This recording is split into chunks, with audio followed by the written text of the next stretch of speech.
Hey folks, I'm Bo Ross, and today we're exploring the evolution of the modern flip phone. Once considered to be novelty devices for eccentric weirdos, iconoclasts, and those suffering from nostalgia sickness, we're going to find out if after 7 iterations, these phones might finally be ready for mainstream adoption. This, my friends, is Samsung's Galaxy Z Flip 7. Let's take a look.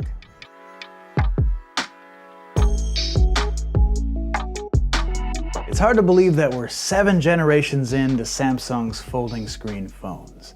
When the Z Flip and Z Fold were first unveiled, it seemed like actual black magic that a phone screen could fold in half over and over again and continue to function properly. Those initial models had to rely pretty heavily on the wow factor of that magic trick, because actually using them came with some significant compromises. Tiny cover displays, bulky and fragile hinges, and impossible to ignore screen creases all made the user experience relatively awkward and unintuitive. In spite of these compromises, however, those early Z Flip models developed a small but rabid fan base. And look, I'm old enough to have daily driven an OG Motorola Razr, so believe me, I understand how satisfying it is to hang up on someone with a flip phone. I love you too. Bye. Thankfully, with each generation, Samsung has slowly but surely chipped away at those aforementioned shortcomings. And with the 7th iteration of the Galaxy Z Flip, the design team has really hit their stride. It just looks and feels fantastic, and strikes a great balance between form and function. The phone is constructed from what Samsung's marketing team is calling armor aluminum, and the screens are boasting Corning's Gorilla Glass Victus 2. This combination makes the Z Flip 7 feel both premium and durable in equal measure. If you do want some added protection to keep it safe and sound, my favorite case has been this NanoPop model from Spigen. It's MagSafe compatible and doesn't add much bulk. It also makes the phone much easier to open one-handed, which is very satisfying with a little bit of practice. I'll drop a link down in the description below if you'd like to pick one up. One of my favorite aspects of this phone is the new Flex hinge, which feels like an engineering masterclass, especially compared to those early generation. It's incredibly compact and smooth to operate, but rigid enough that it'll hold in any position, which unlocks all sorts of fun and versatile use cases. The crease has also been greatly improved over previous generations as well, and I can honestly say that I've yet to be distracted by it. You can definitely still see it if you look for it like any folding phone, but it's impressive how far the technology has come. They've even managed to include an IP48 rating for some pretty respectable resistance to the elements. You should still be careful about exposure to dust and particles smaller than 1 millimeter, but when it comes to H2O, feel free to splash around with this thing to your heart's content. You can even submerge it in 1.5 meters of fresh water for up to 30 minutes, which is another big improvement over those early generations. The star of the show, however, is this incredible 4.1-inch cover screen, which essentially spans the entire surface of the phone when it's folded, and apparently offers more screen real estate than the original iPhone. And they didn't just make it larger, it's also sporting a 120 Hz refresh rate and impressive 2600 nit peak brightness. And the usability of this gorgeous cover screen is, in my opinion, the most compelling aspect of this phone, and the thing that really made me interested in taking a look at it in the first place. Let's be honest. We all know that our brains and dopamine systems have been completely eviscerated by our phones. And we've been conditioned like Pavlovian dogs to interact with them dozens or even hundreds of times a day. Because this cover screen is such a treat, I find myself using the phone closed for a lot of my quick interactions throughout the day. Interactions that would have sent me into a mind-numbing 25-minute detour before, I can now accomplish without getting sucked into the vortex. Replying to a text or reading an email on the cover screen, it just hits different. It doesn't trigger the same sort of autopilot behavior. As fun and satisfying as it is to do one-handed, opening up that inner screen is a mild annoyance, and that extra action provides just enough resistance to reduce the number of times I get sucked into my doom-scrolling habits. I'm not saying the Z Flip 7 is going to completely reverse the damage to your broken brain, but I will say that the more I've used it, the less I've succumbed to my more toxic phone usage patterns. My screen on time has gradually decreased, and my sense of satisfaction with the time I do spend on my phone has strangely increased. I also don't want to mischaracterize this device as some sort of radical minimalist phone that's intentionally less enjoyable to use. It's quite the opposite, in fact.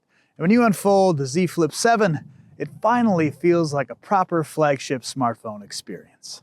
That 6.9-inch inner screen is bright and beautiful, and an aspect of this device that's been a pleasant surprise for me is the quality of the speakers, which is something I usually dread with folding phones. They don't get particularly loud, so if you're trying to fill a room with sound while doing dishes or showering, they might fall short of expectations. While you're holding the device, however, at least to my ears, they sound lovely. This phone is an actual delight for consuming content and listening to music. And speaking of music, I'd like to give a shout out to our friends over at Audiio.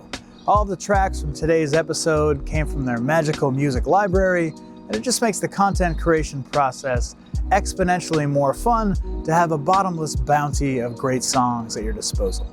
I think most of us can agree that AI-generated music is an abominable scourge, and that's another reason why I love Audiio. Every single track in their vast library was created by an actual person, and they reserve their AI functionality for things that will actually make your life easier. Their Hans AI and Link Match AI features make finding the perfect song fast and simple, and their new Voices feature allows you to record your own voiceover and make it sound like you're a seasoned voiceover pro.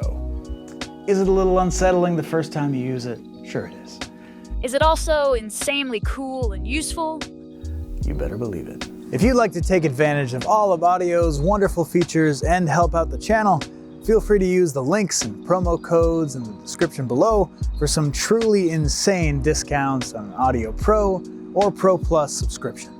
Okay, back to the video. In years past, one of the biggest trade-offs for using a folding phone was that the camera systems were downright shameful compared to their conventional competitors. Though sensor technology has come a long ways in recent years, it's still a battle against physics, which is why no matter how good computational photography gets, phone cameras will never come close to something like a dedicated mirrorless system, just because they have a much smaller space to work with for their sensors and lenses. This equation is even more difficult to solve for folding phones because they're significantly thinner than most non-folding phones. And in the case of this device, the cameras are completely surrounded by screen, so slapping a big camera bump on it isn't an option either. With that being said, the Z Flip 7 has what I consider to be a very respectable image capturing system.